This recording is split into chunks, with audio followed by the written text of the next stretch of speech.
It's really an untold history of the Iraq War, something that nobody knew previously. There were all these little pieces floating around. They're now in one place for this book.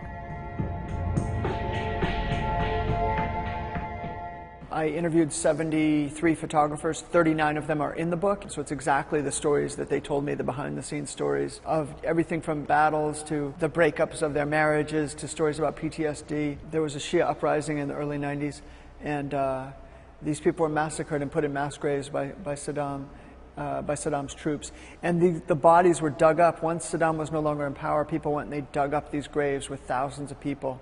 And they laid them out in rows to be identified by the families. Marco took this incredibly powerful photo. And Marco talked about how mundane the violence can become. A kid can actually go and sort of hopscotch over people's bodies. The fighting, the actual fighting in the war is you know, a very small percentage of the time. There's so much time where soldiers are sitting around in moments like that. They're shaving, they're brushing their teeth, they're sleeping on the ground. You know, mostly the newspapers are going to publish the explosion or the combat, but we want to show some quiet moments that gave some sense of what life was like when there wasn't combat happening.